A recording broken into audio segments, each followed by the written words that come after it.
Can call a meeting to order and welcome everyone to this, the 15th meeting of the Public Petitions Committee in 2019.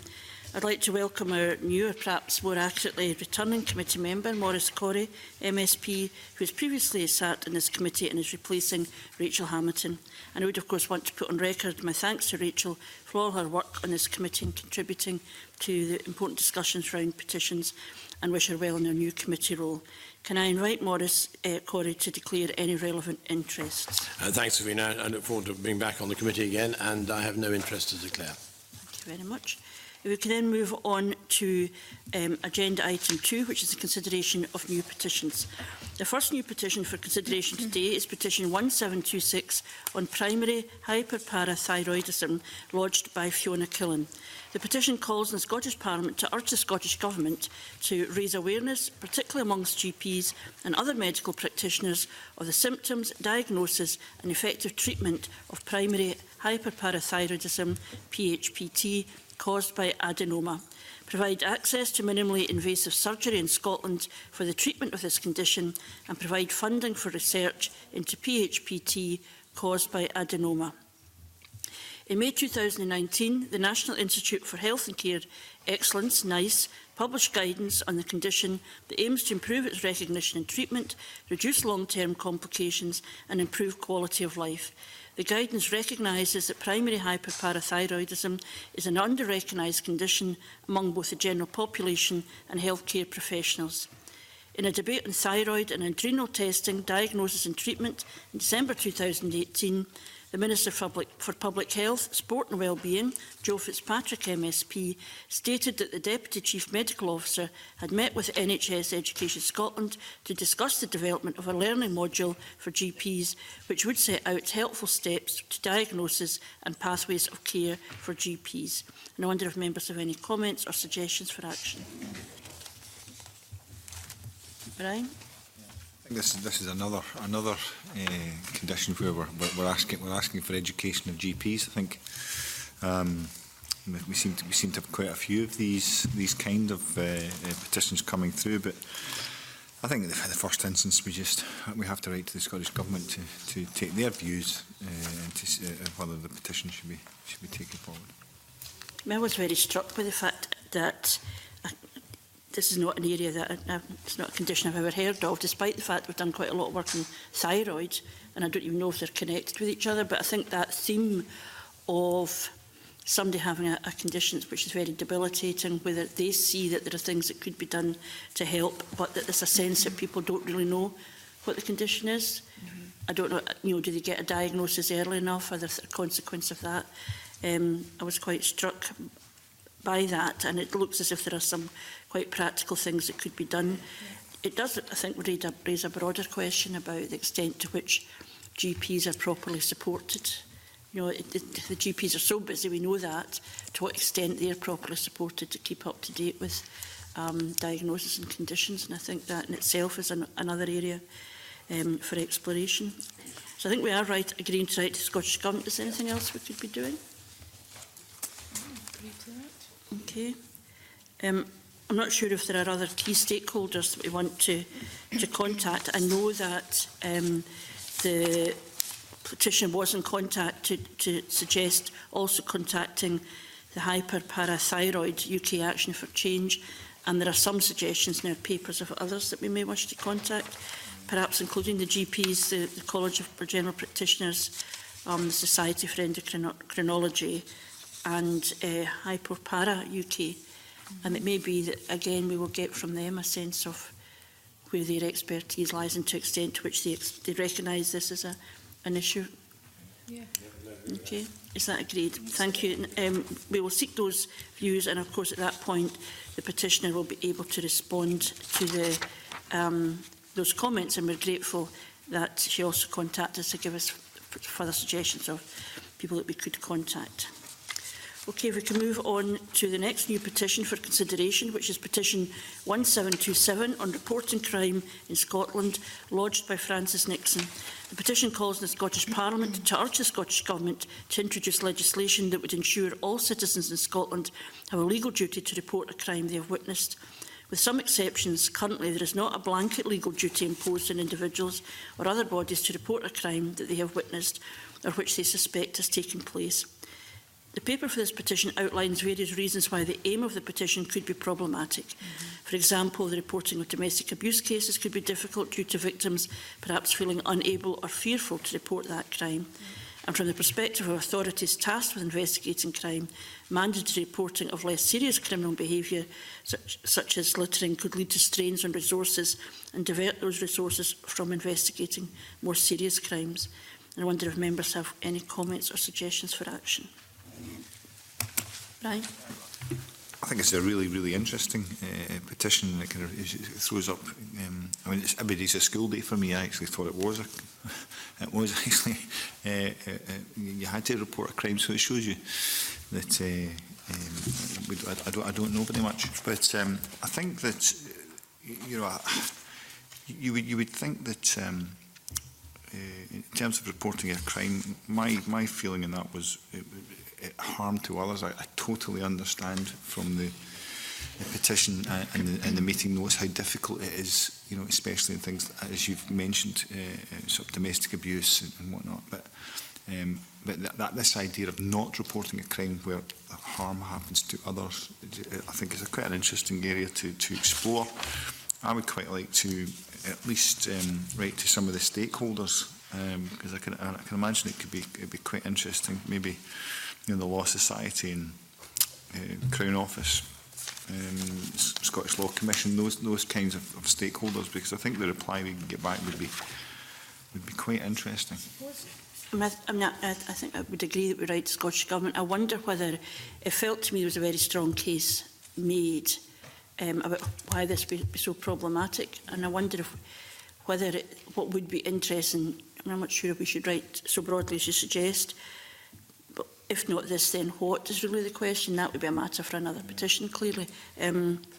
So I agree with you. I think the motives of the petition are really interesting and very thought-provoking, and indeed the Public Petitions Committee has dealt in the past with the idea of mandatory reporting round with suspicion of child abuse, and we again recognise there that it was a difficulty. But this idea, the petitioner talks about our sense of responsibility as a citizen, not to walk by on the other side. I think that all of that is quite challenging about what our responsibilities are, but whether you can actually, could the system actually cope with creating a crime of not reporting crime. I think that would, although there are clearly some areas where if you don't, I don't know the law that well, but the idea that you're an accomplice in some way because you've colluded with something, that's maybe a different area.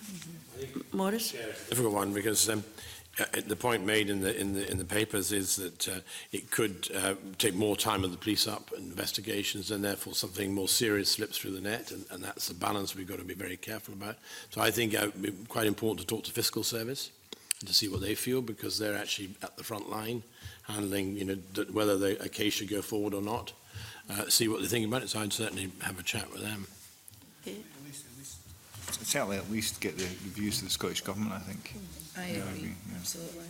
I think it is a difficult area. Okay, and I think if we can maybe raise the question with the Scottish Government in terms of, how do they respond to what's behind this petition, as opposed to the actual practical solution that's come up with. In what ways would we, as a Scottish Government, do they encourage the idea of our responsibility as citizens around crime prevention? Yes, absolutely. I think that we need to get a clear sight of what the law is as it stands at the moment. As Brian said, he was under the impression that it was obligatory to report something. So I think we need to be clear of what the law is in terms of if it could be changed. Okay. In that case, I think there's a number of things there that can be progressed. And again, once we've had submissions, there'll be the opportunity for the petitioner to respond to those comments. Can we move on then to the final new petition for consideration today, which is petition 1728 on Make False Allegations a Hate Crime, also lodged by Francis Nixon. The petition calls on the Scottish Parliament to urge the Scottish Government to consider legislation to ensure that false allegations are considered as a hate crime and dealt with in law as such. The paper for this petition provides a recent definition of hate crime in Scotland, quote, offences which adhere to the principle that crimes motivated by hatred or prejudice towards particular features of the victim's identity should be treated differently from ordinary crimes. Under this definition, a false accusation of criminal behaviour could amount to a hate crime if motivated as described. The paper goes on to explain protected characteristics that would fall under the protection of hate crime legislation, including race, religion, disability, sexual orientation and transgender identity. Current criminal offences relating to false allegations of criminal behaviour include false reporting, false accusation, perjury and defamation. In recent correspondence to the clerks, the petitioner explains this petition and her previous petition, PE 1728, are a direct result of what she's endured. The petitioner has indicated that she wants to turn a negative experience into a positive one by raising her concerns to the attention of Parliament, Police Scotland and the public to, quote, inform, provoke thought, change minds and certain aspects of Scottish law. And I wonder if members have any comments or suggestions for action. Brian? It's another a really interesting one. I think what struck me in this one is this idea that if you are in a trial and you willfully, give false evidence, that's a criminal offence. That's perjury. Mm-hmm. So I actually understand completely where the petitioner is coming from in this particular case, but I'm not sure what we do, quite frankly. I mean, certainly I'd like to again maybe get the Scottish Government's response to the petition in the first instance, but it certainly opens up a whole train of thought here that I mean, I've got to say I've got a certain amount of respect for what they're trying to do here. There is new hate crime legislation currently being worked up by the government, so I think that in the first instance we need to write to the Scottish Government and ask them if they had considered this and if they would consider it. I mean, I certainly thought that it's not simply that false allegations are not taken seriously. There are examples where actually you are breaking the law, and I think that's been broken down quite effectively. And the issue is whether that is sufficient to cover all aspects, or whether, in fact, what's proposed here would assist in any ways. I think we would be minded to write to Scottish Government and perhaps just do the two petitions in the one piece of correspondence, because they're clearly very related and they're wrestling with an issue that probably a lot of people have dealt with in terms of their own experience of the criminal justice system. So if that's agreed, we'll write to Scottish Government and really ask them in the first instance, what's the reaction to the suggestion petition, what are they themselves doing, and do they have comment on the broader issues that are underpinning the petition? Is that agreed? Yep. Okay, in that case, if we can move on to agenda item 3, which is the consideration of continued petitions. And can I, the first petition, continued petition for consideration today is petition 1533 on the abolition of non-residential social care charges for older and disabled people, lodged by Jeff Adamson on behalf of Scotland against the care tax. Can I welcome Jackie Bailey, MSP, for the consideration of this petition. The petition was last considered in May 2019 when we agreed to write to the Scottish Government to request further information on data that is used to support its calculations on the extension of free personal care. The committee also requested views on the possibility of the Scottish Government and COSLA conducting a joint review of social care charging policy. Submissions received from both COSLA and the Scottish Government highlight the launch of a national programme to support local reform of adult social care, which took place in June this year. The reform programme will have a specific focus on exploring the cost of care and support and how it's paid for. The Scottish Government submission invites members of Scotland Against the Care Tax to take part in the reform process. In his most recent submission, the petitioner maintains the view that there remains a number of concerns relating to the extension of free personal care. He reiterates to the committee that Scotland Against the Care Tax is opposed to all charges for social care to help people to live in their own homes and participate in the community as equal citizens. And I wonder if members have any comments or suggestions for action. I wonder if it would be helpful, Jackie, if you wanted maybe to at least to have an initial contribution that might inform our thinking. Thank you very much, Convener, and thank you to the committee for listening to what I've got to say. I think what is very clear from the submission from Scotland Against the Care Tax is that the landscape is confusing because the Scottish Government, along with COSLA, have decided to adopt a piecemeal approach to this. And let me illustrate that with examples from my own constituency. So you've got Frank's Law funding, very welcomed by all, but it's being used to cover budget shortages in other areas and it's not finding its way for the purpose intended. Second example I would give is double charging for the same service by a local authority, simply because the person they were charging is in receipt of the independent living allowance as well.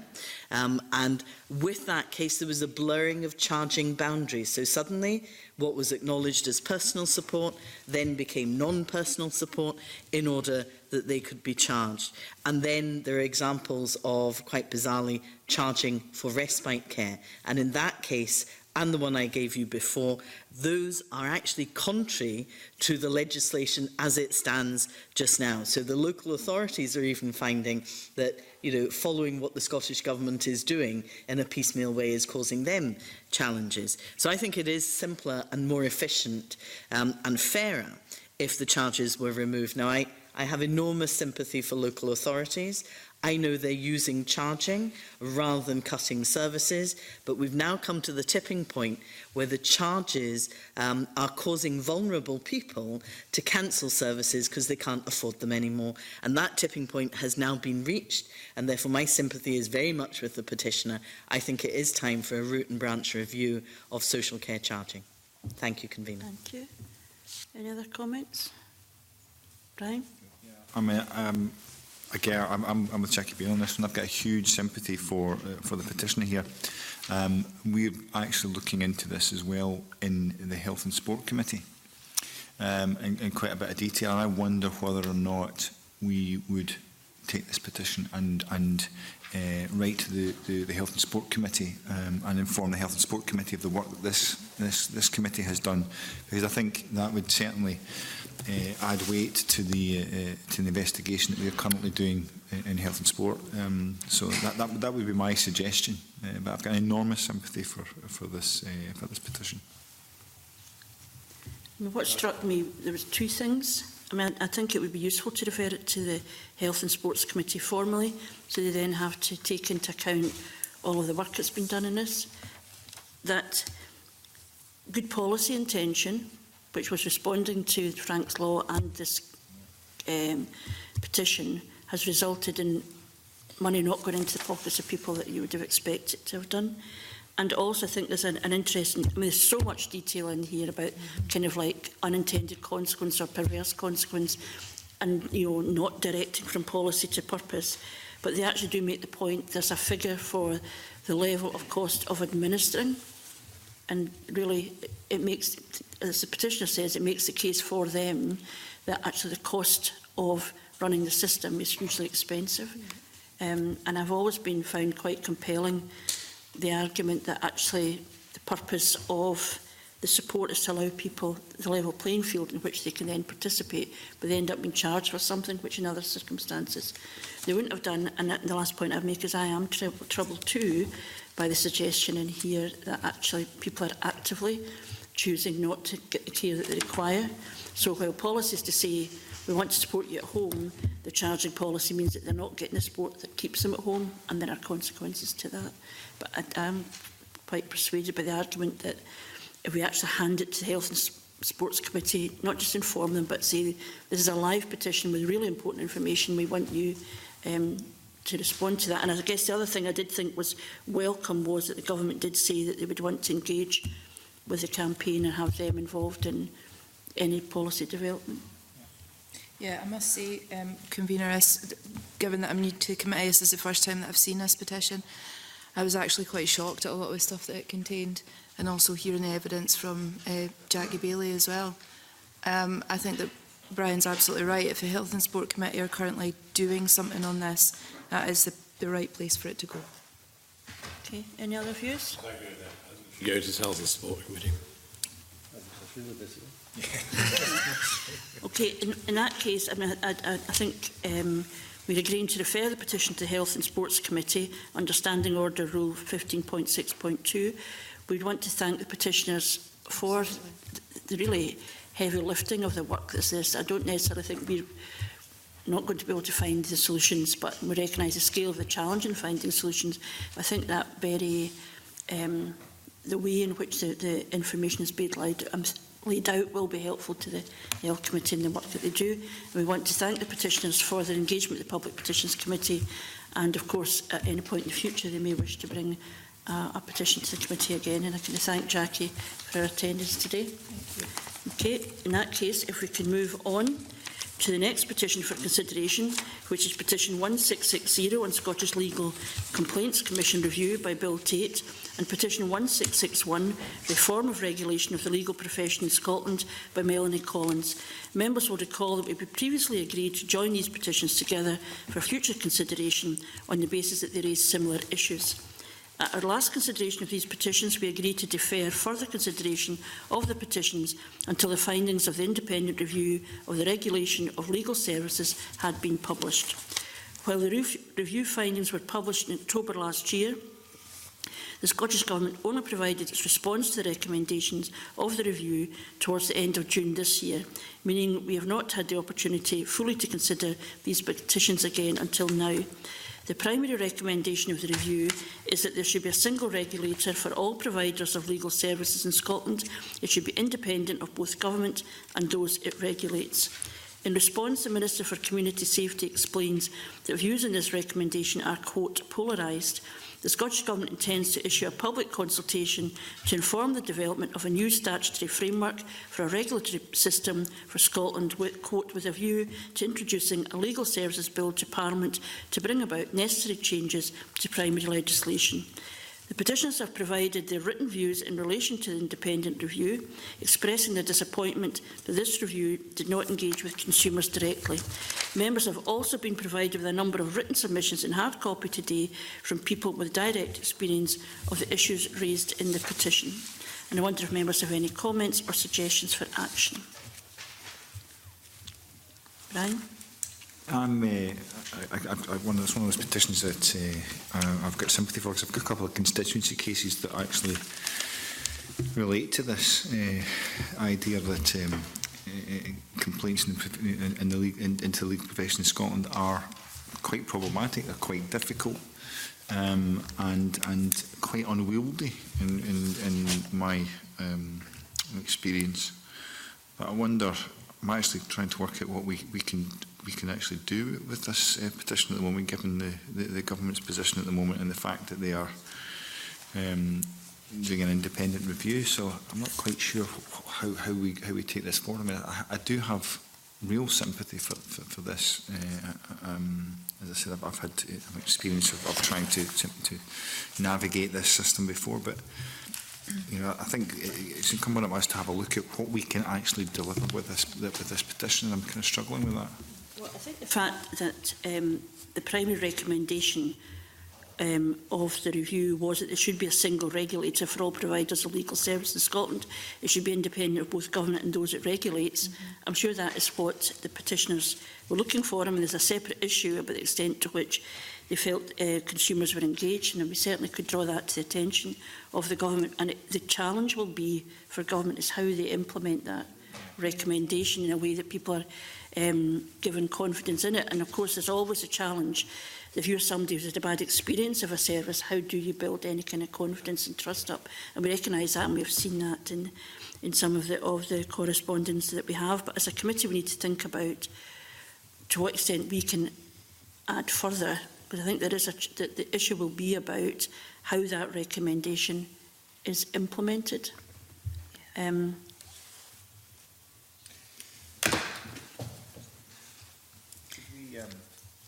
Would it be reasonable to bring the concerns of the petitioners to the attention of the Minister for Safety? Would that be? Yeah, I think we're certainly, you know, my sense is that in terms of this committee, we have got to the point where there has been a recommendation which is, you know, is really what these petitions are looking for. The question will be how they're implemented, and there's concerns about issues. I think we could draw the concerns of the petitioners to the Minister for Community Safety and to inform any public consultation on what that new framework would be. But I think my sense would be that having done that, we should close the petition in the sense that we have got to that point, and that if there are, there is an entitlement by petitioners, if they're not satisfied with how that's then progressed, to bring a petition back within an appropriate period, and that would, so that in that sense, if it's not working out, the petitioners would be able to return. I do agree with that. Okay. Yeah. Okay, in that case, I think we are agreeing to draw the concerns of the petitioners to the attention of the Minister for Community Safety to ensure that that public consultation that's now going to be progressed is informed by those concerns, but that we agree to close the petition under Rule 15.7 of Standing Orders on the basis that the Scottish Government is taking action to address the recommendations of the independent review. And of course, as I've said, we wish to highlight to the petitioners the opportunity to respond to the future public consultation on the new statutory framework for a legal services regulated system when it's issued. And of course, it's open to petitioners to be able to bring back a petition at a later stage if they feel that it's not been progressed. And in closing the petition, I would of course want to thank the petitioners for bringing these to the attention of the committee. We can see that there has been a response to that through the independent review, and we appreciate the extent to which they have brought information to inform our thinking as we've considered the petition. So if that's agreed, we'd agree to close the petition and thank the petitioners for the work they have done in relation to this matter. Agreed? Okay, in that case, if we can move on to the next continued petition for consideration, which is Petition 1710 on Community Hospital and Council Care Home Services in Scotland by Edward Archer, which was last considered in December 2018. At this meeting, we agreed to write to the Scottish Government for its views on the action called for in the petition. In its submission, the Scottish Government highlights that the responsibility for community hospitals and care homes now sits with the integration authorities. The Scottish Government also explains that it encourages, quote, all health and social care professionals to take a home-first approach to assessing and providing care for people. In its submission in response, the petitioner states that integrated services, quote, cannot deliver the necessary care in order for people with major health issues to live in safety and decency at home. He goes on to highlight the important role that community hospitals and care homes can play in the care landscape. And I wonder if members have any comments or suggestions for action. Maurice? Yes, having been a chair of an IJB in Argyll and Bute, I fully understand where this person is coming from. There are fundamental issues here in the way that the IJB is set up. It has got NHS terms and conditions for staff, and it's got the council conditions for council officers' terms and conditions for their staff, and they're trying to put the two together. And one of the fundamental things I think is there needs to be a root and branch look at that. Now there is a review coming up shortly on integrated joint boards. Now, I think that might hopefully catch some of this business, because the question is at the moment is I think most of the local authorities are running a deficit on these boards, and this is where the problem's coming, because there's a bit of shortening of time with the patient, should we say, at home. It might be 31 minutes, it might be 21 minutes, it varies around the country. So there's a lot of fundamental issues here which I think need to be addressed, and therefore I would be of the opinion to write to the integrated boards, or even write to the health secretary, because there are some fundamentals here that need to be considered in this whole basis. But the product of what's happening is what the petition is actually saying. It is solvable, but it needs to be thinking out the box. Okay, Brian.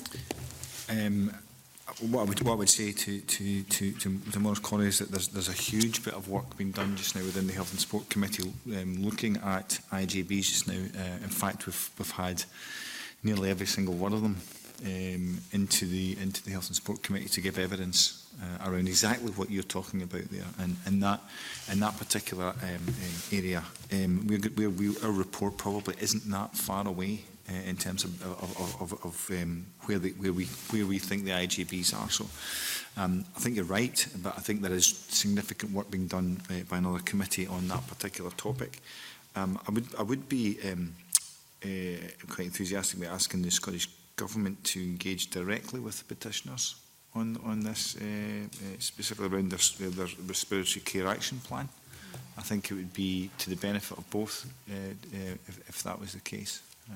So that and quite honestly, I can't think of anything else apart from that we could currently do with that. What I thought was really interesting in the sense of a community hospital being a really important resource within perhaps more rural and remote communities, that they can be used for respite, they can be used for that kind of support. Another thing that troubles me a bit, I get people want to stay at home, but if people are staying home with not sufficient care, they're not being sustained there, they're just being kind of contained in their homes. At what point actually would it be better for somebody to, I think this is, to me, what the petitioner is saying, that actually in a care setting, you know, where there's enough resource, there's other people, like somebody can be, people can keep an eye on them, rather than, we will all have had examples of folk whose care packages are so inadequate that you would think, how isolated can you be if somebody's only coming in the morning, coming back in the evening?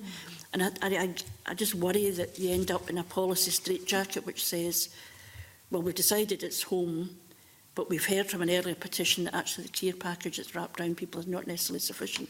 Are we ending up in a place where we're pushing away other options, which would be perhaps some, you know, nobody wants institutional care unless it's necessary, but is there something that the community hospital or care home services could offer that we're saying we can't have that because we want people to be at home, but we're not willing the means for that policy to be delivered?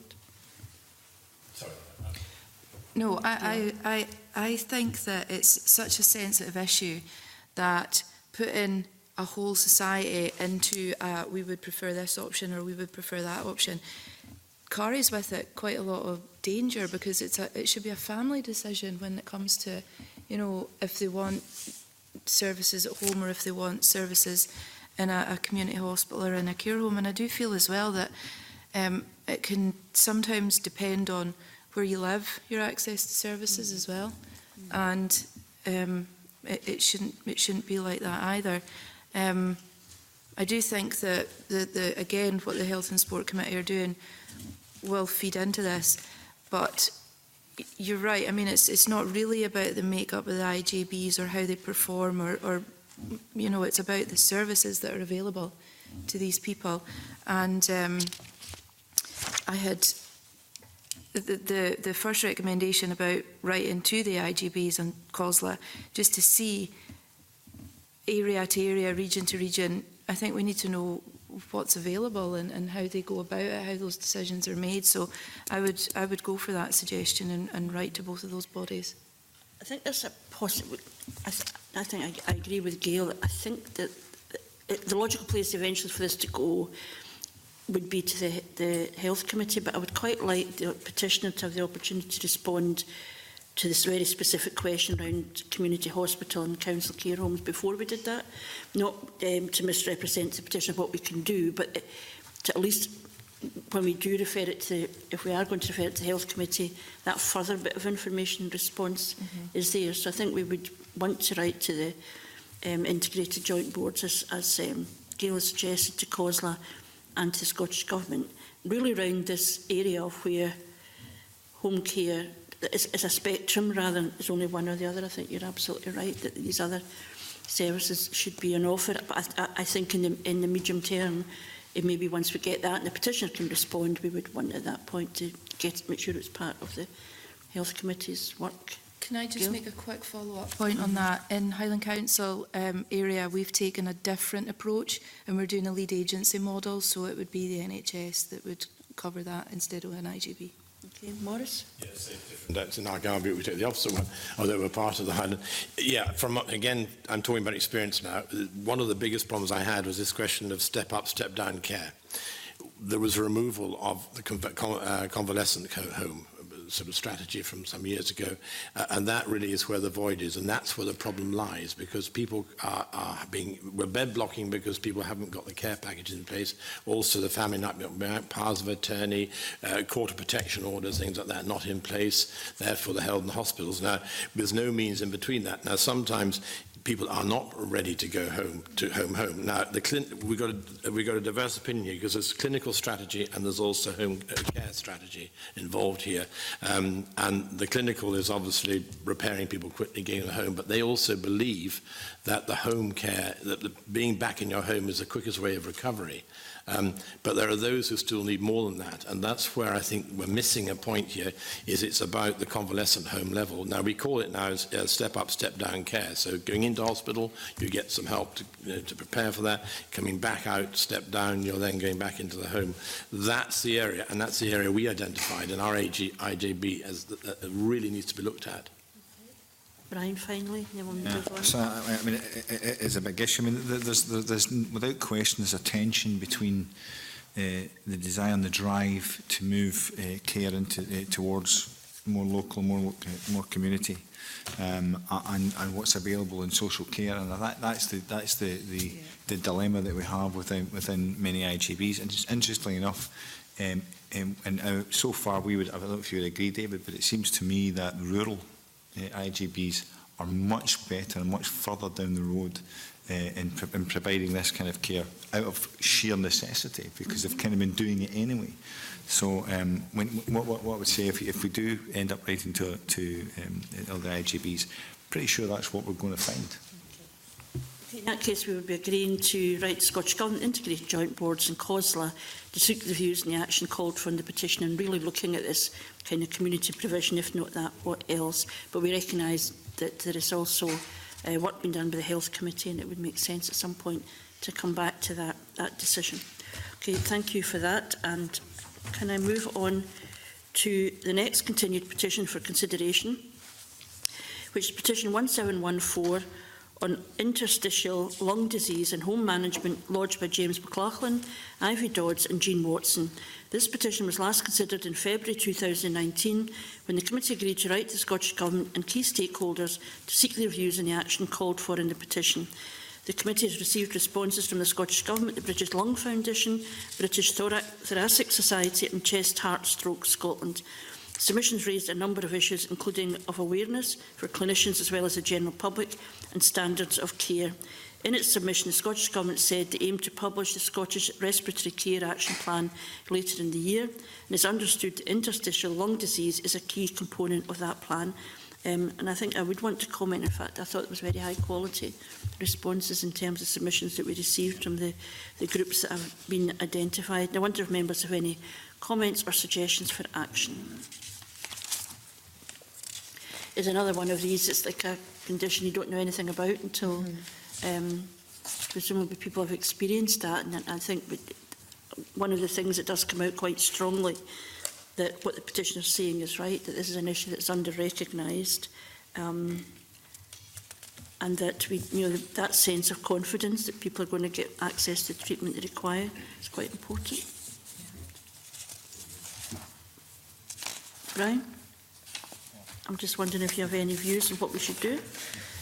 I mean, I think I almost go back to where we started with this session today. Is another condition that we're asking, for raised awareness around among GPs, probably in the first instance, and kind of in danger of bombarding them. But I definitely think that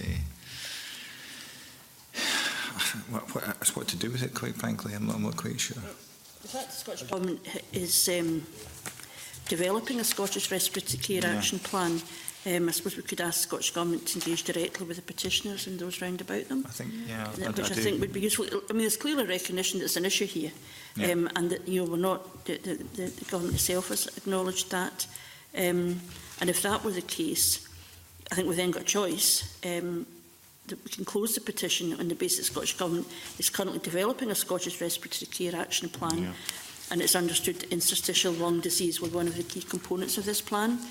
And in closing it, we would be recognising if that is not progressed in a way that the petitioners feel comfortable with, or they're not engaged with it, or they're not content with what emerges at the other side of this plan, they could, of course, come back to us. And I think there's been an important, I mean, it's certainly in the submissions, important recognition of the benefits of the petition itself and actually illuminating this issue, and that we would hope the Scottish Government would engage with the petitioners in that way, and we can write to them in relation to that, but that given that action has been taken forward, would agree to close the petition under Standing Order Rule 15.7, and that we would obviously both thank the petitioners for bringing this to the attention of the committee and of the Parliament, but also highlight to them that if the Scottish Respiratory Care Action Plan has not been developed in a way that they're comfortable with, there's a further opportunity to engage through a further petition at a later stage. And with that, we would, if that's agreed, now, in that case, we'd want to thank the petitioners for the work they've done, and obviously, you know, as I say, we would be alive to them coming back to the Public Petitions Committee at a later stage if sufficient progress has not been made. And can I suspend the meeting briefly to allow witnesses for the roundtable evidence session to join the table?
Okay, can I call the meeting back to order?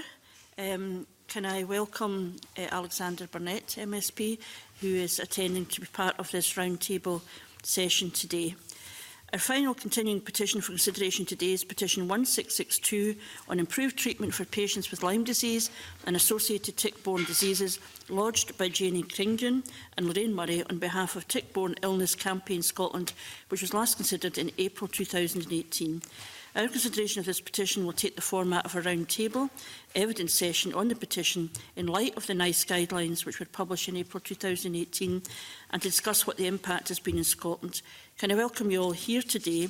And there's a slightly different form than simply taking evidence, and I'm keen that we do have a dialogue across the table rather than us asking questions and witnesses answering. So what I'll do first of all is to ask people to introduce themselves, and that would be a good start. And welcome. My name's Tim Baines with Scottish Land and Estates. Gail Ross, MSP for Caithness, Sutherland and Ross, and Deputy Convener of the Committee.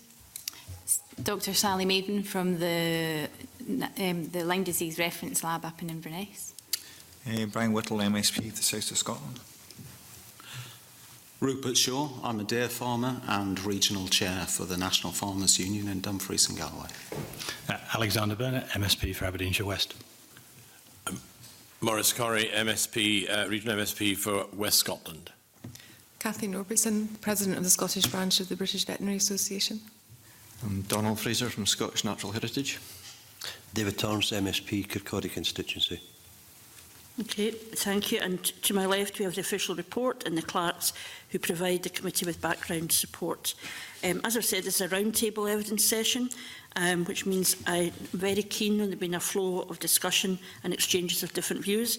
And if you feel to free engage directly with each other, obviously it would be helpful if we can help me in managing our time. We have about an hour and a good hour to discuss these matters. If you can either catch my eye or the clerks, then we'll try and organise it in that way. We have a number of questions as committee members which we will try to deal with, but obviously if your comments cover the questions, we won't feel the need to do that. But in order to be helpful, and I'm very appreciative of people who have come today to try and really deal with what, from our papers, is quite a challenging issues in a whole range of ways. We really appreciate your engagement with us. Perhaps I could kick off by asking, the committee received a number of written submissions in relation to the action called for in the petition from many of the organisations represented here today. I mean, given that the time has passed since then, that was in October 2017, I wonder if you could outline to the committee what you see as the current position relevant to the action being called for in the petition from the perspective of each of your organisations. So it's really to get an update from you and you think where we are in relation to what the petitioner is asking for. Somebody want to start? Yep. Okay. The National Farmers Union is very pleased to have been invited to contribute to this. It's great that we now have a centre for expertise being set up, or been set up. This is a real issue. Scotland-wide would be the first point. If you look at the statistics, you'll see, for example, where I am, Dumfries and Galloway, we may only have 6% of confirmed cases, but one of the problems with Lyme disease is actually in terms of confirmation of cases. What we feel very much in the union is that actually the environment in which ticks can thrive continues to really increase in its optimum sort of setup for the tick. And what I mean by that is ticks are happy in sort of longer vegetation, ungrazed grass, bracken, and the combination of those areas increasing in our uplands, the removal of grazing from much of upland Scotland actually is increasing an environment that suits ticks. The removal of livestock which would have absorbed the burden of the tick having been removed has coincided at a time when we're seeking to increase the access of people into those areas without a strategy to either deal with the tick problem or actually target information to those who find themselves either working, but particularly now accessing these areas, often with dogs and other pets, of course, which also then bring tick back into the home. Thank you. Tim? I think we would find very much the same situation. I mean, you know, we're talking about upland land management, and particularly stalkers, gamekeepers, they're finding this problem. I think, echo what you say, that the tick are moving up the hill is the common expression you hear, because it used to be something that was happened at the sort of the damp, warm bits at the bottom of the hill, and now, as with climate change, they're moving up the hill and they're affecting both people and animals and birds at much higher elevations now. Okay. If anybody else wants to comment? Yep. I mean, from a Scottish Natural Heritage perspective, I think we also agree. I think there's broad consensus in terms of the issue itself. One of the key issues is about importance of balancing the health messages with making sure that people are still keen to go and encouraging people to go to the outdoors, because there's obviously key health benefits from that in itself, and economic and social benefits from that. But I mean, I think the drive is to get more consistent advice out there available to people on the risks associated with that, but proportionate to the risk. And the partnership approach that's been developed to take that messaging forward is very key to that. And obviously there's a number of pieces of research and work that's ongoing to look into the issue, particularly around the spread of the disease, and from a nature perspective, in terms of how wildlife is part of that issue in terms of distribution and spread of the disease. Yeah, I wonder from the vet's point of view, Kathleen, is there something in terms of that, how we get that information out to people? Yeah, I think awareness of tick-related diseases and the tick problems, even just simply the public recognising what a tick looks like, because quite often in veterinary practice we have people coming in thinking their dogs have got warts, and actually it's not, it's a tick, and we're removing them. So it's just getting awareness out there that people know what ticks actually look like. And then there's the whole plethora of product now available for prevention in pets, which we get there. I mean, up where I live, I'm in Forest, it's a tick endemic area. We're lucky we know exactly what ticks are. And I mean, children at primary school are being told, to watch for ticks when they come out from long walks and nature walks. But holiday makers and people coming into the area are pretty clueless, to be honest. So the public perception of the dangers with tick is not well recognised. And this is something we're wrestling with, first of all, understanding it, and secondly, ensuring that when people have been bitten, that the system is able to identify and diagnose. So that's the kind of other area. I don't know if you want to say something about that, Dr. Mervyn? Just about, first of all, about where you think we are in terms of understanding it properly. From the testing perspective, I think it's been quite difficult recently in the media. There's a lot of misinformation getting put out there, and I don't think that's very helpful. I think social media has a huge part to play in scaremongering and the misinformation. So I think, again, it's important that the real message gets out there about the effectiveness of testing, and we recognise that where we are in the Highlands, that most of the GPs are very aware of Lyme disease and look out for it, whereas in other areas they're not as aware. I think it's definitely improving, but there's definitely a long way to go. I mean, we may come on to this in more detail later, but that issue about having confidence in the testing, I sense from our paperwork that there are people who have lost confidence in it, and therefore maybe looking to other places for testing. There's a confusion there. Yeah, I think a risk of being, of risking conflict is that there's a large number of patients, I think, who believe they have Lyme disease, and actually there's a good chance that a lot of them don't. Again, because it's perpetuated by social media, they go on and say, well, we've got this symptom, this symptom, this symptom, this symptom, therefore I must have Lyme disease. And when the tests don't agree with them, they're not happy then, and then they go for private testing to Germany or America, and these laboratories and the tests that they use don't have a lot of credibility in the scientific community.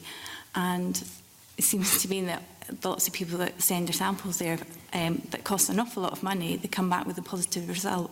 Therefore, they're happy with that. But the validation and verification of these tests is definitely under question. Maybe something we come back to later about how we have confidence then in the testing that has been done. I don't know if Alexander Burnett wants to say something at this point. Thank you. Actually, it was really more to pick up on what Donald Fraser said on behalf of SNH, and I'm a bit concerned about the proportionate comment.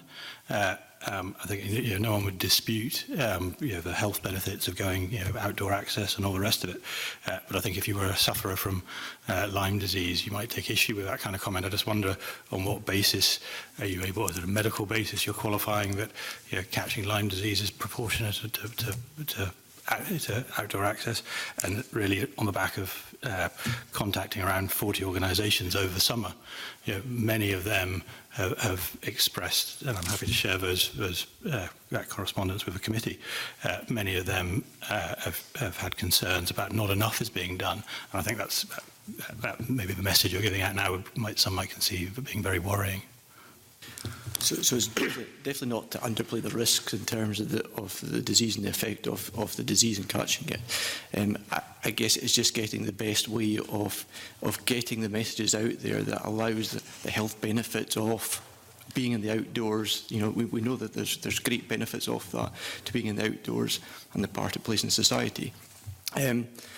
But in terms of the risk to Lyme disease, it's getting the messaging across in a way that allows that to be recognised. People are aware of the issues, know how to deal with the effect of getting a tick and dealing with that. And then, obviously, in terms of getting the disease itself, obviously the medical issues in following that up. But the proportionate comment is more to make sure that yes, we're taking the issue absolutely seriously, but it's making sure that the other benefits of getting out in the outdoors isn't lost in that. Okay, do you want to respond to that? Yes, I think from our perspective, it's not just concentrating messages on risks or, the potentials for Lyme disease. Knowing that our tick population is increasing, we'd like to see education focused on prevention of getting bitten in the first place. I mean, it would be obviously expensive, but it would be very easy for those areas, particularly where we encourage public access, and I do something called conservation grazing for the National Trust for Scotland at one of their sites near Gatehouse of Fleet. You could have a sign up that advised people walking to wear trousers, to have a long sleeve shirt on, to actually, avoid just going through very sort of long bits of bracken, etc., and stick to paths. I mean, there are I'd like to see some effort put into messaging on prevention, and that seems a piece that's really missing in our educative efforts. Useful area that we can explore with relevant agencies. Gail, do you want to? Yeah, my question follows on from what Dr. Mavin was saying about GPs in areas where it's more prevalent, or especially in the Highlands, are more. They will look out for the symptoms more than other GPs. And the Scottish Government indicated in a submission in 2018 that new NICE guidelines on Lyme disease would be sufficient for clinicians to make that initial diagnosis. Do you feel that that has happened? Do you know much about the new NICE guidelines? Yep, we actually refer many of our users to the NICE guidelines. So we get a lot of phone calls in the laboratory looking for advice on management of patients. And we always refer them to the NICE guidelines. And it's really good that we have these now, because there's good evidence behind them, and we're quite confident in the message that they put across. And so GPs now feel much more comfortable, and clinicians as a whole feel much more comfortable, because there is something they can go to look at the best practice. But unfortunately, we do see repeatedly that people aren't perhaps given the right antibiotics to start with. In the test forms that come through with the samples, that they've been on different antibiotics from the ones that they perhaps should be on. And also there are cases, we often come across cases where, to us it may seem the obvious complaint that the patient has, but it's maybe just taken a while to be picked up. So there is definitely a message still needs to go out there. The NICE guidelines are good for the patient management, but not so much they're not used as a teaching guide, I would say. So I think there's still more teaching needed. Do we know if, or convener, sorry, maybe this has been covered previously, but do we know if in training for GPs or in their continuous professional development that Lyme disease is there as, you know, this is what to look out for or anything like that? I mean, it's all very well having guidelines, but as you say, a lot of GPs may not refer to them, or they may not know about the symptoms, or they may give out the wrong antibiotics, leaving the, you know, disease in the body for longer and therefore more difficult to treat. I'm not aware of what's in the syllabus for teaching GPs, I'm afraid. I'd quite like to explore that. I mean, I think that's one area that we can explore with the Royal College of GPs. And we would hope that we can collate from the conversation here issues that we can then flag up to various different bodies. We're about to start a major project called NorthTIC, which is a European project involving colleagues from other North Sea region areas, so Norway, Sweden, Netherlands, Belgium, Germany, Denmark, and we're forming a network. And as part of that project is awareness and raising awareness. So we are planning to work with GPs in Highland as a start, looking to hold educational conferences and then measuring the management of treatment before the conference and after to see if it's made any difference. And we'll also be looking to hold conferences for landowners for the different high-risk occupational groups to educate them on the risk of tick-borne diseases and their, you know, what you can do about it. So that is part of the project. So we've been given about €570,000 for 3.5 years to carry out this project. So I think a lot of the issues that are going to be addressed, a lot of them will be looked at as part of this project, which is a good start. Yeah, so that's just GPs in Highland. How can that be rolled out then to the whole of Scotland once it's finished? I don't know. That's something that will need to be looked at. That we'll need to look at. Is that perhaps a role for the Scottish Government? Kind of the gap between the NICE guidelines and other information that would require? Yep. Brian? It's actually really interesting listening to the evidence from around the table and then comparing that to some of the evidence that we've heard over the piece. I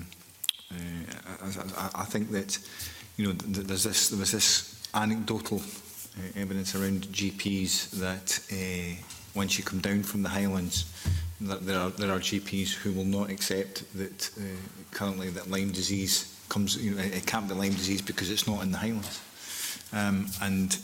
that's evidence that we've heard. So. And we know that that's not the case.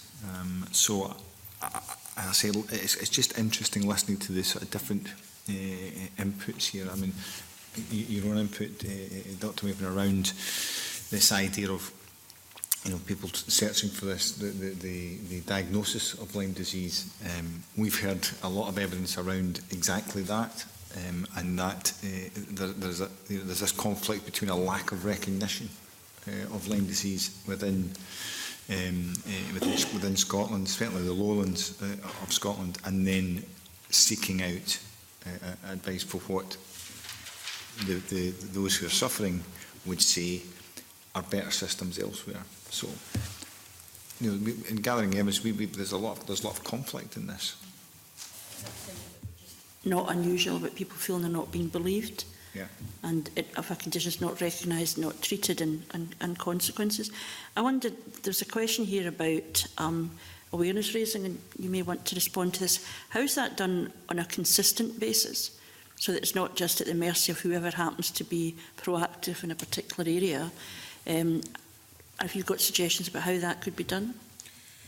This is something we've tried to do it, but for instance, we have a set of welcome to the moor boards, which are information boards of people coming on to moorland, and we have put in a bit about a little picture of a tick to show what it looks like, and some basic advice, you know, beware of ticks. But it's very difficult knowing how much to say, because I sense there is there's one view that you don't want to put people off taking access to the countryside, which is absolutely right, but on the other hand, you want to alert them to the dangers, and there's a real dilemma there, and we don't really know what to say on these sort of boards that would cover.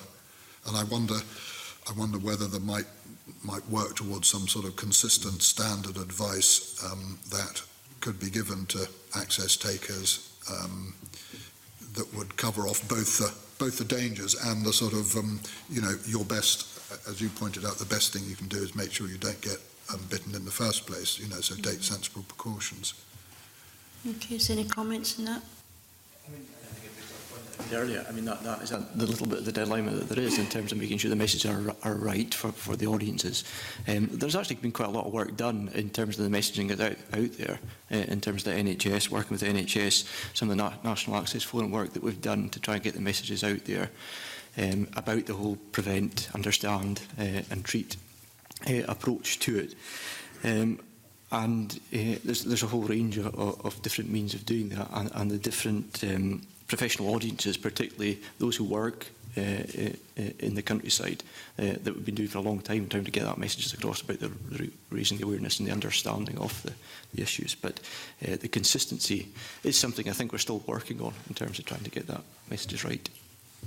I'm afraid I have a slightly different view. I feel that this is an issue that's at actually quite a high level. So across organisations involved in working in the countryside, you'll find a knowledge. But I've brought these in, and welcome to give them to the your evidence packs. But actually, you would struggle at any agricultural show. I mean, in Dumfries and Galloway, we have a number. We've got a large tick population in the uplands there. But you will struggle to find any information being pushed out. You might, and they often fall into just sort of action group leaflets. So if you don't live in an area where Lyme disease action as a group are sort of active and sort of pushing the information out, if you're not seeing the BARDA leaflets, it's not there because it's not being done in a Scotland-wide basis, in a public health basis. It's one or two actors doing this, so there's huge variation in terms of knowledge, and by local anecdote there would be parts of my region where people say, oh yeah, the cattle can suffer red water disease. Well, what that is a sign of chronic tick infestation, but that's not read across into the primary school to warn children off about going up the hill. Alexander? Very much echo that. It's about the consistency, and what we find is when we write to a lot of organisations, they say we produce some leaflet or there's something available, and when you actually try and drill down into actually is that message actually getting out there, it's not, and that's a concern. There isn't any consistent guidelines, and there's no check or on how it's actually being delivered, and making sure that those who we want to encourage to use the outdoors are actually receiving it. There seems to be no report on that, no analysis. Yeah, I was going to ask a question earlier, and then I thought it was maybe a stupid question, but then I remembered there's no such thing as a stupid question. So, and then Rupert touched on it, so I was glad about that. But we're discussing here obviously about ticks and Lyme disease in humans, but I wonder if maybe we could have an example or two of how ticks can affect pets or livestock or animals as well, because I would imagine that from a veterinary or a farming perspective, that that could be quite a big problem as well. I can give you some experience from practice, which is basically Lyme disease is always on our differential list for arthropathies in dogs. But there's one very big difference. Lifespan of a dog is 10 to 12 years compared to the lifespan to one of us, who hopefully live till we're 80 or 90. And we tend to group the arthropathies or arthritis as a group, so we would very rarely specifically diagnose. Also because most pet owners are private, it's a private arrangement. And of course, if you start testing for Lyme's disease or other things, where you're looking for rheumatoid factor, you're looking for all sorts of causes of arthritis, that starts to cost the client money. So there tends to be a block on how far you would go with a diagnosis. So you tend to just treat symptomatically. So you get painkillers. And there may well be dogs out there with Lyme disease we don't know about. And it's not something we routinely test for.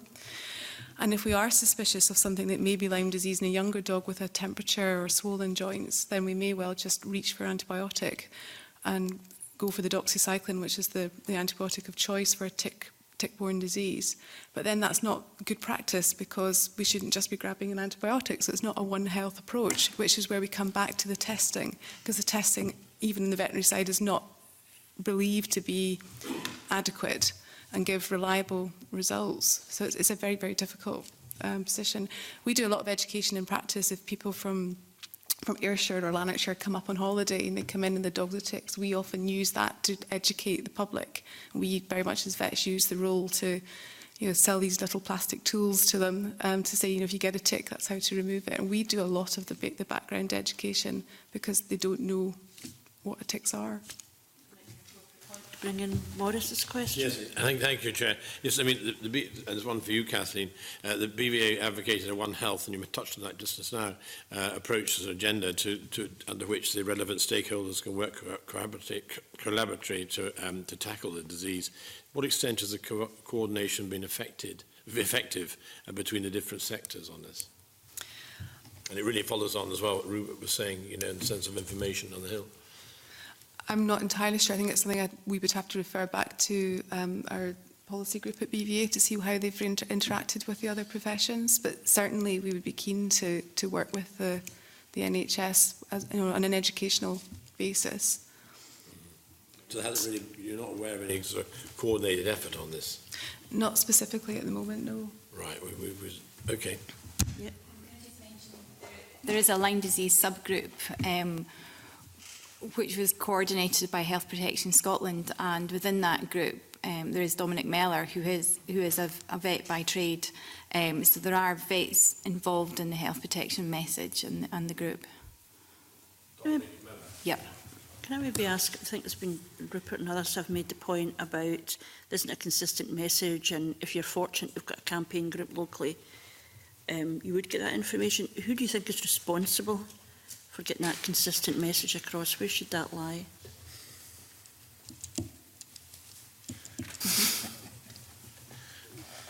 I'm going to ask everybody the same question, but you can have a go at it first.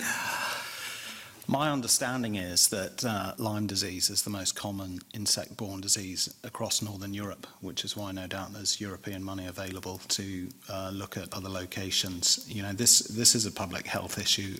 I think we have to accept with the difficulties in diagnosing the disease, mostly because the symptoms could be a number of other things. So, problems with the heart, well, it could be a whole range of cardiac issues, etc., etc. The fact that obviously a lot of stock in a farming context, as is pointed out, if it's being brought just up as a beef stirk, it'll be culled at 2 years old. So there are we don't have a true handle on the amount of disease there is. We know that we have a rising tick population, so I feel that the education piece is a governmental responsibility. Agree with that? Would you? I think it almost has to be, partly because of this dilemma of how alarmed to make people. I think that needs a very careful message, and that probably has to come from government. Do you think the Scottish National Heritage have a view in this, or do you think it's broader that, given it's maybe a health issue as well? I think it is a health protection issue largely, but I mean SNH obviously has a role in that in terms of being a partner in this approach and getting the right messaging across. But yes, and I mean in terms of the wider lead in that, I think it's probably a health protection issue. But we've all got a part to play in that terms. Okay, can I bring Brian in with his question at this point? Yeah, it sounds really interesting to listening to Catherine Robertson there around about the issues with pets. Yeah, I mean, anecdotally, I'll say that there's undoubtedly a rise in tick population. Because every time I come in with my dog, I've got to, I always look him over. And you actually touched on a point about how to remove a tick. And that's something I don't think very many people actually understand. That you can't just pull it out. It doesn't work that way. So there's more around the education of Lyme disease and the problem with tick than just recognising that you've been bitten. I think it is a real growing issue.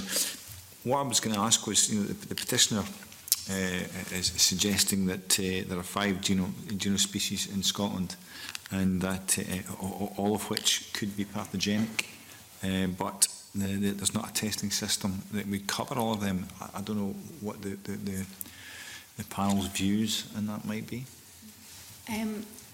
Yeah, that's slightly misleading actually, because one of the species they're talking about there is Borrelia miyamotoi, which is a newly emerging species of Borrelia, which is actually, Borrelia is split into two sections. You've got the Lyme disease causing Borrelia, and you've got the relapsing fever causing Borrelia. So they're two quite different diseases, and miyamotoi, which is one of the ones that were mentioned, they cause a different form of disease. That's a relapsing fever. Testing is developing for that because it's just a newly recognised disease and it's still relatively rare condition, but we now offer it in the reference lab. That's something we've worked on over the last year because we're now centrally funded. We're now an official reference lab, so we now have a few more resources. Yes, that's funded centrally. So we now offer a molecular test for Borrelia miyamotoi for that, and that's all in our user's guide and everything, and we've written to infectious disease consultants throughout Scotland and all the different laboratories throughout Scotland, so they are aware that's now available. The other strain of Borrelia that they mentioned, Valenciana, that worldwide is only thought to cause very, very few cases. It's very rare. It is present in our ticks in Scotland, but we're not sure actually how much disease it causes. It's thought to be not much at all. There's just a few case reports. So the tests that we use, they cover the 3 main pathogenic strains that we have in Scotland, and we're quite confident we pick those up. We're not sure about Valenciana, but there is a lot of cross-reaction. So if you detect antibodies from one strain of Borrelia, then the likelihood is that you'll probably pick them up from the other strains as well. But the other test we've developed this year is we've changed our molecular testing for the Lyme disease causing Borrelia. So we now cover more strains. So we are confident we can detect it using our molecular assay, but that's only helpful in certain situations. If you have a rash and you take a skin biopsy, we can detect it there. If you have neural symptoms, there's a whole range of different symptoms you can get brain related. We can detect it in the spinal fluid, and if you have joint problems, we can detect it in the joint fluid. But it's quite restricted to specific conditions. Okay. Gail, you want to come in? Yeah, I just wanted to ask a quick question. Is Q fever recognised as a tick-borne infection in Scotland? Not in Scotland. I'm not aware of the incidents in Scotland, or if it is even present, okay, to be honest. Okay, thanks. Okay, David Torrance? I think my question has been partly answered, but the NICE guidelines include recommendations for research, including in areas relating to the most clinical and cost-effective treatment options for different clinical presentations of Lyme disease, and laboratory tests to diagnose the initial and ongoing infection and determine reinfection in different presentations of Lyme disease in the UK. Are you aware of new research taking place since the establishment of these guidelines? I'm about to start some more research from the funding that I mentioned, the European funding, because I did a PhD a few years ago looking at trying to distinguish between current infection and past infection, and that's really the holy grail within laboratory diagnostics for Lyme disease, and nobody's really come across an answer as yet, and it's something I'm working on. It's a possibility, but it's an unknown. It's an unknown thing, but different groups are still working on it. But so with our blood tests, if somebody's positive, it doesn't mean that the symptoms they are currently suffering, if that is down to Lyme disease, or whether or not you're picking up the fact that they were infected 10, 20 years ago. So can there be false negatives then? If somebody is tested too early on in the infection, it can be negative. So in our experience, it can take 8 to 10 weeks for somebody to develop a positive blood test. So if they're tested too early on, we always recommend to send a second sample. later on in the course of infection to try and pick it up. If somebody's had symptoms for 10 to 12 weeks or more, the likelihood of a false negative is very, very, very low. And that's the area that is disputed, unfortunately, with some of the patient groups. I'm not saying it won't happen, but the likelihood is very small. Okay, I would say Alistair and then Brian. So Alexander, not Alistair. I believe the World Health Organization is doing a review, a classification review of diseases and symptoms, and there was a deadline for submission which has just passed. I just wonder, has the Scottish Government or any doctors or medical professionals made any submissions to that? I was wondering that we could ask the Scottish Government that. I am a member of a European group called ESPOR, and that's a group of clinicians and researchers throughout Europe. And it was more, I think, looking at the read codes, so internationally recognised read codes that different clinicians can use to determine the different symptoms of Lyme disease. And that has been looked at by this European group, but I can't really comment on it explicitly. Brian? Just a question for Dr. Maven. You were saying that between a blood test really is going to be most effective in that sort of after sort of the 8 to 10 weeks of such gestation. I wonder, because we've had a lot of evidence around the early diagnosis being really key to making a recovery. So how does that work with an 8 to 10 week? Well, it should really be a clinical diagnosis, and it should be relatively easy if a patient presents with a tick bite and a rash. I think there's a bit of misconception that you need a bullseye rash. That isn't actually the case. I think we say any spreading rash, so a rash more than 5 centimetres, and if it's spreading after a tick bite, then that patient should be treated straight away. They shouldn't be tested, because the worry is a negative result will come back and they'll not treat them. So we really push the message that they should be treated without testing for early Lyme disease.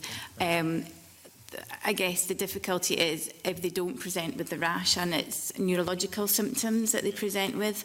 I think there's still education needed with that, because ideally we need a lumbar puncture needs to be taken, and we need to then test the spinal fluid of a patient, and that's obviously quite an invasive test. Yeah. And it's not something that everybody would want to allow, really. We're being told that there's an increased incidence for all sorts of reasons. Do you have the resources sufficient to match that in terms of your capacity to test? Our testing numbers have gone through the roof. We do have extra resources now. We're a reference laboratory, so that's been great. That's allowed us to accommodate that. But certainly, because there's been so much media interest this year, it's been ridiculous. We've been so incredibly busy. And so my worry is it'll keep on going like that, because I would say 90%, 80 to 90% of the tests that we do are negative. It's people that are worried, people that have had, a lot of people send samples, they've just had a tick bite and there's no evidence of any symptoms. So I think there is a lot of worry out there amongst the public as well. The minute they've been bitten by a tick, they kind of panic and want tested, which I can understand. But it is a strain on the laboratory. We're only a small laboratory. There's only a few of us, so it is a strain. So there is a challenge here then in terms of getting consistent information out to people without alarming people to the point where they're then creating a demand that is maybe making it more difficult for those who are actually in need. Kathleen, you want to come in? I think it's also important to recognise that not everybody knows they've been bitten by a tick. I've actually had Lyme disease and I didn't know I'd been bitten, and I had the rash that was spreading. But I had gone through antifungal creams, steroid creams, all sorts with the GP before he eventually decided, oh, well, we'll try some doxycycline. I'd been another antibiotic. So it is a trial and error diagnosis in many respects. And it is also, it is very important to say that not everybody is aware that they've been bitten. So it's getting that awareness out there too.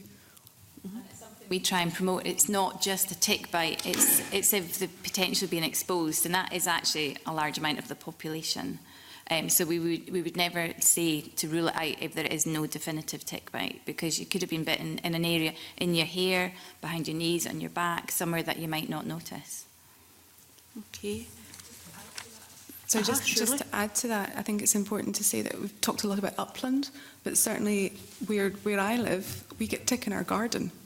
So it's not just, you know, in the hills and in the uplands, it's where children are playing, parks, parkland, especially in areas just now where grass isn't being cut. There's your long grass, there's tick vegetation there, so it's very relevant.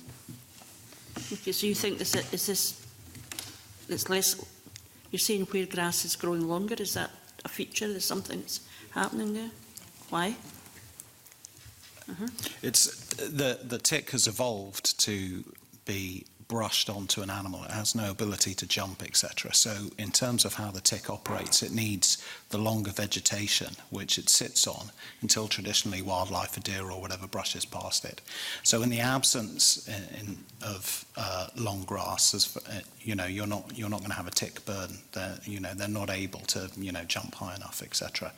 So it is that lank vegetation, and bracken famously, and so it's the increase in those types of sort of lank vegetation, unmanaged areas of grass that we've got, which is a combination both of uncut verges, that's definitely the case, as we've seen, you know, cutbacks on that kind of thing, literally. But we're saying uplands not because that's you know, preferred habitat in terms of height above sea level.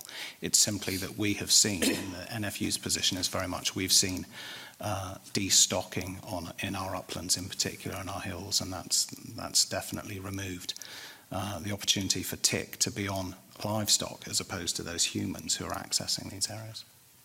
So farming practice has changed, so there's areas not being farmed in the same ways they would have been before. We have heard, so within my own area in Glasgow, people say, oh well, we don't cut the verges anymore because it was much nicer if it's all goes wild, which is like, we haven't got the money to cut it, so let's rationalise it in some way. Does that mean in some communities that's increasing risk? Yes, because, well, just to be absolutely clear, if you create a environment that's ideal for how a tick operates, it allows it to be at height on vegetation, damp vegetation. We've heard that it's active above 3.5 degrees centigrade. Damp areas, I mean, Scotland and other similar northern European countries are the ideal habitat for it. It's evolved to literally be brushed onto you or an animal as you go past. So, yes, we're creating an environment that suits the tick. Okay, I'll take you and then I'm going to ask Alexander to come back in. Yeah, there have actually been a number of studies done, and there's one of the most effective prevention measures is actually cutting grass and removing leaf litter. And certainly in our local town, they've stopped cutting the grass in all the parks and things, and I'm actually deeply concerned about that. That would be an important area to pursue. Can I take Alexander and I'll come back to you? Yeah, I'm just very glad we moved on to the tick itself. I just wonder if the people today have heard anything about, or we can ask the Scottish Government, any work into actually reducing tick numbers. I have come across one person during this whole, during being involved in the petition, who's mentioned sort of garlic-based licks for animals, which results in the ticks dropping off quicker, and so you reduce the lifespan or the mobility of the ticks, and that reduces it. I just wondered if any of the panel had any work about it, or can we ask the Scottish Government whether they've done any work into that? Okay, you want to come back in? No? Yeah, sure. Some work done several years ago, probably 10 years ago actually, where that type of method was looked at for preventing it, and a little bit of a study done of it, but it wasn't particularly conclusive in terms of the effectiveness of it. And obviously, in treating mammals, which are the host of the ticks, small mammals are particularly important in the earlier life stages of the tick, and then larger mammals in the later stages when they get sexually reproductive. So in terms of the application, so that, I mean, we use acaricides in sheep, for instance, to dip sheep to prevent tick. The application of that in wild mammals obviously has some moral and ethical issues that need considered, as well as the practicalities of that in terms of how you apply it, how you apply a dose to that, and how you manage that, given that some of that is actually a food source. So there's quite a lot of challenges in there in terms of that, not least the effectiveness of the actual method. Okay, Brian, you want to come in? It was just actually to follow on from the point there around that our habits around maybe cut or don't cut vegetation. I mean, my cousin's, worked with the Forestry Commission, and he has Lyme disease, and it's just, he's in his 40s and he's actually unable to work anymore. So that's one element. And then you discover, the next one I understood was down the track, where they didn't cut the grass in the middle of the park. One of the kids got bitten and got Lyme disease. So, and so you're absolutely right. That there is a pressure, obviously, financial pressure on our councils. But by not cutting grass in the park, in and of itself, that's they're creating a habitat for the ticks as well. So it's as simple as that. You wouldn't think just long grass in a running track would be, but it is. It is.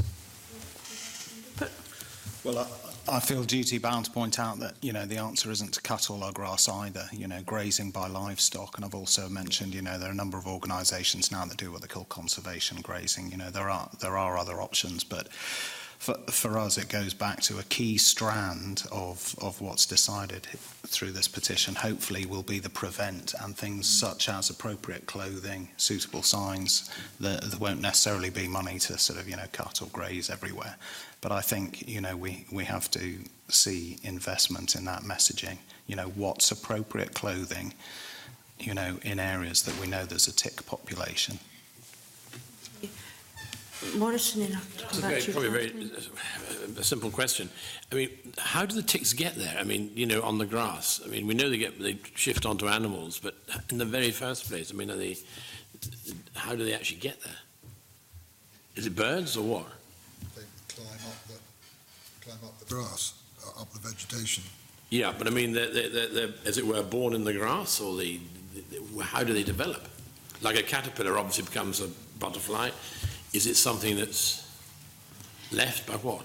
Yeah, they're carried by animals, by birds, anywhere, and the adult females, they go into undergrowth and produce thousands of eggs, and then they just disseminate, whether or not it's on animals or they kind of gradually crawl out. Okay. Sorry, I wanted to get the basis of that. But Rupert wanted to say something. I don't know. Okay. Kathleen, do you want to come back in? Yeah, I think one of the awareness issues too is that if you've been making the public realise if they have been bitten by a tick, that you don't scaremonger, as in you do have 24 hours to examine yourself and remove it, because it's the 18 to 24 hour window when the salivary exchange and the blood exchange happens, when the risk is there. So if you've been out, it's getting that message across. If you've been out for a walk in an upland or a woodland or a long grass area, that when you get home that evening before you go to bed, check yourself. And that's just a public, social media would be brilliant at putting that out to people, just to check. It's not, I've been bitten by tick, panic. It's, be sensible about it. Have a tool. It's like last week there was a big joke about the police rucksack. Well, why don't we have a toolkit for ticks? And it's just, making people aware. You have a wee plastic tool to get them off, and you go for a walk in the countryside, it becomes second nature to have that with you. Brian?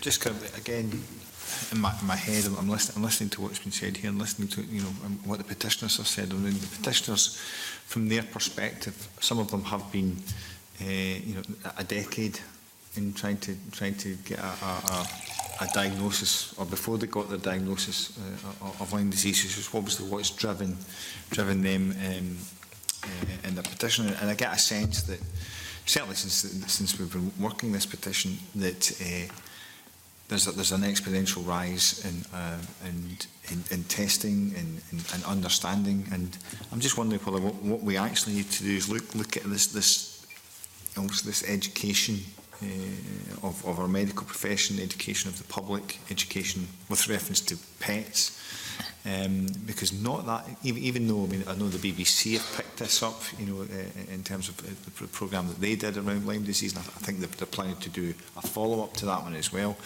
And to me, it's, are we suggesting here that that the government takes control of that sort of that sort of media and information stream, and that would be the biggest way that we could deal with this issue?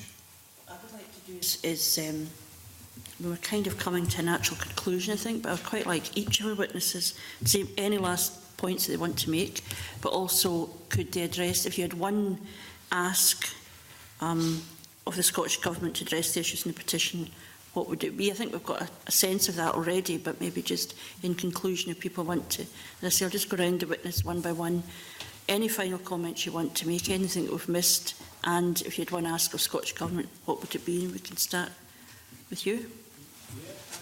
I don't think I have anything really to add. I mean, I think that the issues in terms of communication and awareness are pretty key for that. I mean, we're obviously a government agency, so in terms of the ask, but we're happy to contribute to that messaging. But I think from what we've heard today and what coming into here today, that was one of the key things, is getting that consistency of approach across the piece to make sure that we get the right messages out there. Okay, Kathleen? I think it would be very useful if it was government-led, involving all the stakeholders. But I think if I was to say anything, education, education, education. Did we hear that before? Happy days. Yes, just reinforcing this is a Scotland-wide issue, and therefore I want the government to take ownership of the educate function. You know, a media campaign will come and go. This is an enduring problem for us, and therefore it requires an enduring educate. Should be part of the curriculum at school, etc., etc. Thank you, Sally. I actually think we would benefit from a national strategy. I was involved with the Canadians because they've now set up a 5-year plan on how they're going to target Lyme disease, looking at education and awareness, looking at the extent of the problem within the tick population, so looking at the percentage of the tick population that's infected with different tick-borne diseases, and also, you know, just trying to pull everything together, because there's lots of groups doing different bits of work, but there's no cohesiveness between all of that. And I believe if we had national strategy, that would deal with that problem, but it has to be resourced, and that's the problem. Well, if we can't afford to cut the grass, then we've got a problem, haven't we? Tim? I think I'd echo everything. I mean, I think the thing about ticks is because it's something relatively recently, and there's this whole horrible thing about blood-sucking insects, which I think, in fact, the education and the awareness should be fairly matter-of-fact, and just treat them, you know, as a matter of fact. This is a problem. They're not sort of vampire insects or anything, but there are just some real sensible things that you can do to guard against the problem. Thank you. I mean, I think that I would want reassurance that this is not something that's out of control, it's just something completely frightening, because I think you then get perhaps unintended consequences. People become increasingly anxious, don't go walks, or when they do get anxious about what has happened to them and feel that it's something that's out with their controls. I think while we've highlighted quite an important issue, in fact, probably more significant issue than I had realised, and the crossover between the natural world and, you know, the medical world, in terms of it's not just about pure diagnosis. There's a whole lot there, but there is a confidence, I think, from the group that we're hearing that there are practical things that can be done. This is not beyond us. This is something that we can address. I mean, I think, I don't know about other members if they want to add anything, but I think we would want to perhaps reflect on the evidence today at a future meeting. I found that extremely useful, and I'm very grateful to you all for coming along. I think this probably in itself has been useful in terms of education hasn't it been? And we would obviously reflect on that in a future meeting. But Alexander, you want to come in? Just finally, just to thank the committee for continuing to hear the petition, and at the risk of repetition of what I said at the last time we met to discuss this, that it's very much a big, huge issue and a growing issue in Scotland, and one we don't seem to be fully on top of, and I think there's a real responsibility for Scotland to get in front of it. Okay, and I think perhaps we will address this again. We will look again at what we're going to do with this petition, but I think a pretty basic thing we could do in the meantime is to ask the Scottish Government to respond to the asks that have been made, particularly this idea of it actually needs to be at a strategy level. We do want some comment, and I don't know how cross-cutting the Scottish Government is around this, on the question and the update of the NICE guidelines in relevance in Scotland in terms of Lyme disease, and writing to the Royal College of GPs to kind of ask them about training in terms of Lyme disease as well. But this whole area of prevention is something I think that we'll need to come back to, because that is then about where does that responsibility lie. I think, as we've seen today, there's a whole range of areas where you could intervene, and it's a question of how that's all brought together. But I think certainly my sense from the meeting is that they see the Scottish Government as a pivotal role, so we maybe want to get a response to them from that. With that, can I thank you again very much for your contributions today. It's always a bit more challenging to have a round table, but I think that has worked very well. We really appreciate the contributions that you've made. If on reflection after the meeting there's further information you want to give to the committee, we would welcome that, and indeed if you are following the petition as it goes through, if you feel there's further input that you could make, we would very much appreciate that, because we can see this as an area of interest. It's not just on the petitioner's behalf, but I think in terms of what we've heard today, quite a significant issue. So with that, can I thank you all very much, and I'll close the meeting.